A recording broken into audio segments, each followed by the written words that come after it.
I'm Abigail Bassett. I'm a moderator with Fast Company Works. And I have the pleasure of sitting down with Annie Dean, who's with Atlassian. This next panel, we're going to talk about the future of work and sort of what that looks like in this space. There's no question that the way that we work and where we work has changed and evolved dramatically over the last few years. And as employers kind of navigate this new space, there are a lot of questions that are coming up, especially as we look at a lot of companies requiring return to work and sort of what that looks like versus those that are deciding that they're going to stay dispersed and remote. Yeah. So Annie is the global head of Team Anywhere at Atlassian, and we're going to dig a little deeper into how the future of work is going to change. So first of all, can we start with a really kind of dumb question? Yes. Can you please tell me what Atlassian does? Yes, of course. Atlassian is a software company that is based in Australia, in Sydney, which I just came from yesterday. So if I'm looking a little jet lagged, I apologize. So the way that we know Atlassian is really more of a platform for getting dispersed work done. Yeah. Well, can you tell me a little bit about, we're hearing so much in the news about the return to work mandates, right? If you work for a major tech company in particular, which have always kind of relished the idea of remote and dispersed teams, you're hearing a lot about, hey, time to come back to the office. Where are these requirements kind of coming from and why now? Yeah, it's a great question. And, clearly we haven't figured this out yet because we're a couple years into this conversation and it's...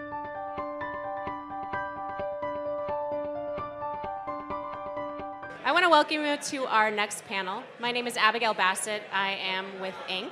And I'm pretty excited to moderate this panel because today we're going to be talking about the evolving tech scene in Puerto Rico, which is actually incredibly competitive to where we're sitting right now. So I'd like to welcome these guys on my panel today. First up, we have Brian Borgeri, which I kind of am terrible at saying. He's the Innovation, Investment, and Entrepreneurship Partner for Invest Puerto Rico. We've got Hector Hirao. He is the Executive Director of Parallel 18. And finally, I have Brandon Ivan Peña. He is the CEO and founder of 787 Coffee Company. So I want to actually start, Brian, with you. Tell me a little bit about how Puerto Rico is evolving as a tech hub. Sure. And just for a little bit of background, too, I work in economic development of the island. So we're helping companies and investors and innovators come down to the island as an entrepreneur. And we'll get into more of that. There we go. Yeah. So, Hector, I want to talk a little bit about what kind of talent is present in Puerto Rico and what you guys do and how entrepreneurs and startups can think about moving their companies to Puerto Rico. Definitely. So based on talent, we build upon that talent. So in Puerto Rico, we have very specialized talent ranging from engineers in all the different topic areas to... Welcome to our next panel on the future of retail. It's brought to you in sponsorship with GS1 US. I'm Abigail Bassett with Inc. And I have an awesome group of panelists here today to talk about how retail is changing thanks to the future of a new barcode. So first up, I want to make this sure I have this right, that's why I have note cards, but Gina Morgan, she is the Vice President of Standards and Technology at GS1 US. Jason Berryhill is the co-founder and CEO of Whole Chain. And then we've got Victoria Ho, who's the founder and chief storyteller at Sherpa CPG. So Gina, I want to start with you. Tell me the difference, first of all, just start baseline. What is the difference between a regular barcode, a 2D barcode, and a QR code? Great question. So the barcode that you interact with every day, you might not even think about it, but the UPC barcode gets scanned 10 billion times a day. And it's just those bars and stripes that you see on every product that goes beep at the checkout. I was going to say, barcodes are not something that a lot of people think about, right? We use them every single day. But we don't really think about sort of the power behind them or what kind of information they can transfer. Jason, the work that your company does really looks at sort of getting very specific on origin of specific items that go into products, specific things that end up on our grocery shelves. Tell me about how you're using this technology now. So we are a traceability system, and what that means is we trace the origin of products that we consume and also the ingredients behind those products. And on top of that, and Victoria, this question's for you, it allows retailers as well as small business owners or anybody that uses these barcodes, right, much like the vanilla in Madagascar, we've been telling stories about the origins of food products for forever. How does the 2D barcode enhance that storytelling now, because there's certain technology behind it that helps make it more accessible? Of course. So I think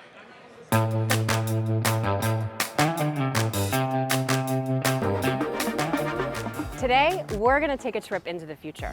Well, kind of. It's really the future that's already kind of partially here. You've probably heard a ton of things about self-driving and autonomous driving. And I'm here to set the record straight. Unfortunately, there are no truly self-driving cars on the road today. However, there are a whole bunch of features and technology in our modern day vehicles that are getting us that much closer to a self-driving future.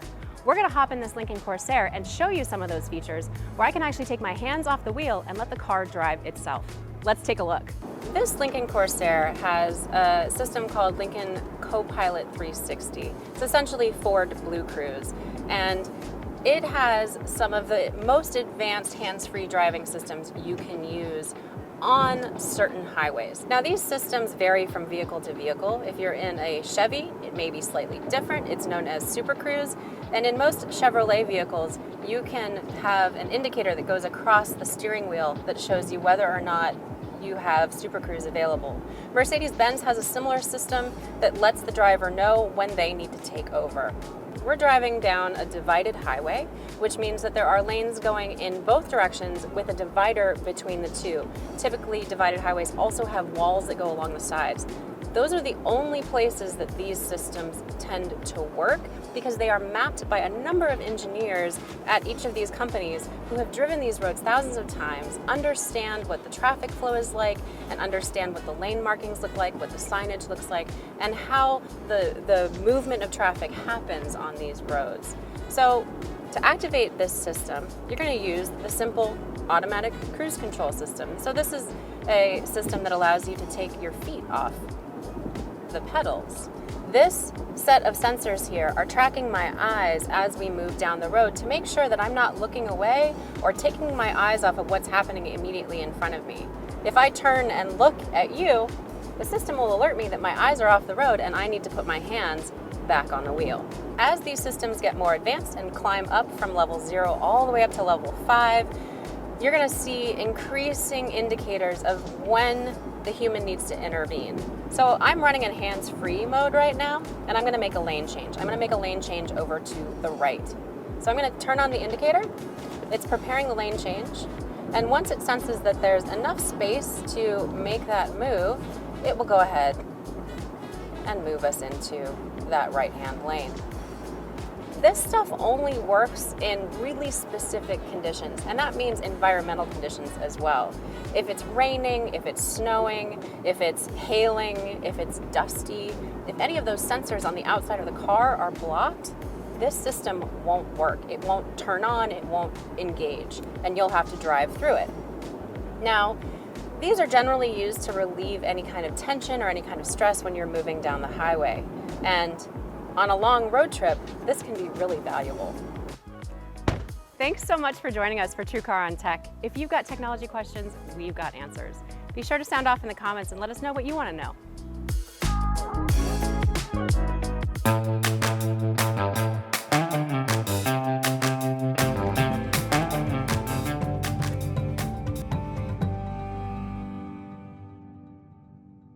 Hello and welcome to this webinar in conjunction with T-Mobile for Business. I'm your host and moderator, Abigail Bassett with Inc.com. There's no question that how and where we work has undergone a significant transformation in the last few years. The way teams work together, collaborate, and even communicate has evolved in order to meet the ever-changing challenges that both customers and businesses face in this new world. As businesses both large and small continue to strive for more seamless, cohesive, and clear communication, technology has had to keep up. That technology comes in the form of 5G. I'm joined by Craig Ward. the Director of Solutions Engineering for T-Mobile for Business. And we're going to spend the next 30 minutes talking about how small businesses can help their teams thrive by leveraging the 5G revolution and IoT. Welcome, Craig. Hi, Abigail. Thanks for having me today. I wanted to start because I know that you actually were a small business owner previously, and I'm curious about what you in particular learned before joining T-Mobile about running connectivity and keeping teams connected in this sort of mobile era. No, that's exactly right. I've been in the technology industry for just over 25 years now. And when I started my small business, I was actually in the business of connecting people to the internet. And how important has this technology become in order for businesses to continue to evolve in this sort of strange space where we're living, where we're coming out of the pandemic, and we have customers and business owners who have different demands? Yeah, I think that's a great question. Over the weekend, we experienced some political violence here in the U.S. Well, it's not the first time, and it probably won't be the last. It was something that has really stoked a lot of conversation on social media, and I'm here to help demystify how to tell the difference between non-facts and actual facts. I'm Abigail Bassett. I'm a six-figure freelance journalist, and I have been covering news, technology, automotive, all kinds of things for the last 15 years. So I've spent plenty of time in big newsrooms when breaking news is happening. I've also spent a lot of time independently verifying facts. So first up, the hardest thing for people to understand is that you are never too good, talented, smart, good-looking, popular, whatever the case may be, to not fall for some kind of misinformation or non-fact. It's important to know that everybody's vulnerable to this, that this kind of stuff is designed to get you going and elicit some kind of negative, generally, reaction. And it's especially prolific on social media. Second, and I think a lot of people have already started to learn this, but social media is forever. Even if you think you're just putting a story up, even if you think you're sharing something that looks like it's totally legitimate and it turns out not to be, it is forever. Friends, family, people who follow you are going to snapshot that stuff, save it. It may come back to bite you in the end. So I highly, highly recommend that before you share anything on social media, that you verify that it is true and accurate. And I'm going to give you a couple of tools to do that. One of the things I drive home a lot is that something like this is just a meme. It's not actually fact. It's not actually true, even though it looks like it is. So if you click into the comments, you'll notice that as I scroll down here, I find one commenter right here who actually did some of their research before reposting and before sharing. So here is the actual story that I went and found on the Detroit Free Press site, and you'll notice that that line actually was edited in that Instagram post. If you scroll down to the bottom, the commenters claim that the piece had been edited to update and change that line. I can't find anything on this page that says that, but when you're verifying facts, it's really important to just take a look at what you're actually reading and looking at and making sure that you're verifying it before you share it. Next, you need to think about whether or not this has been AI created. Now, this kind of stuff is really difficult to spot. Even seasoned experts have a hard time spotting fake videos, fake audio, fake photos even. So just be aware that just because you see it on the internet, it is not necessarily true and not necessarily real. Which brings me to my next point. As a journalist, we're always verifying facts. One source does not count as a fact. 2 sources is better. 3 sources is ideal. So the rule is verify, verify, verify. Now you may be wondering, okay, how do I even do that? One of my favorite tools to use to verify facts when I'm working on something that's really tricky is the Society of Professional Journalists Toolbox. Here you can find their fact-checking page, and if you scroll down, there are miles and miles of lists of places that are, verified and actual accurate and true places that you can get good information from. Another really great resource that I wrote about back in 2020, this is an older story, but this is a story I wrote for Shondaland, and it's still searchable, it's still out there, but it's a really good primer for how to protect yourself against non-facts and prevent spreading them on social media. One of the big things about fact-checking when you are just mindlessly scrolling is that you need to be aware that both the social media companies as well as, a lot of the disinformation campaigns out there are operating with the aim of undermining the sort of cultural norms and political norms that are here in the US. This has been proven over and over again. It's out there in the media. Again, use your fact-checking skills to go out and look for it. I'm just going to read something briefly, and I'll put the link down below or somewhere in here about when a fake or non-fact becomes disinformation, because there are very different things. So this is from Brookings. It says, fake news is generated by outlets that masquerade as actual media sites, but promulgate false or misleading accounts designed to deceive the public.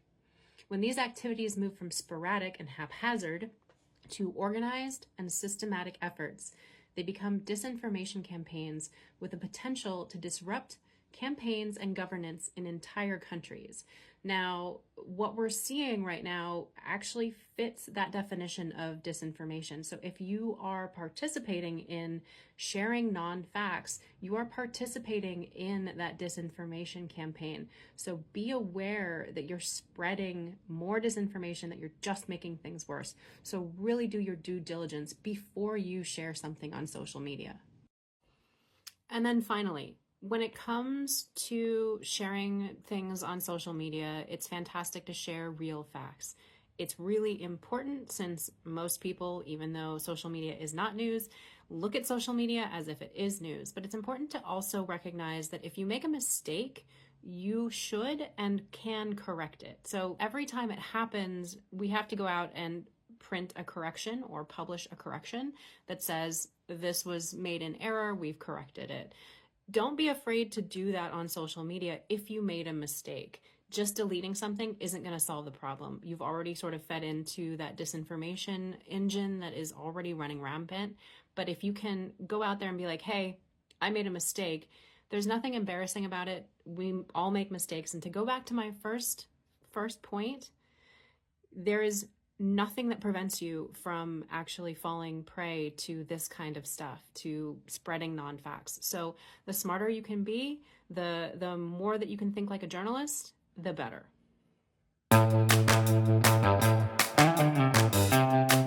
Abby, I wanted to ask you, you've been covering cars for a long time for a lot of outlets, the start to finish in the modern EV race too. Like, what did you think of the electric market in America in 2024? Like, what was your thoughts about the segment as a whole right now?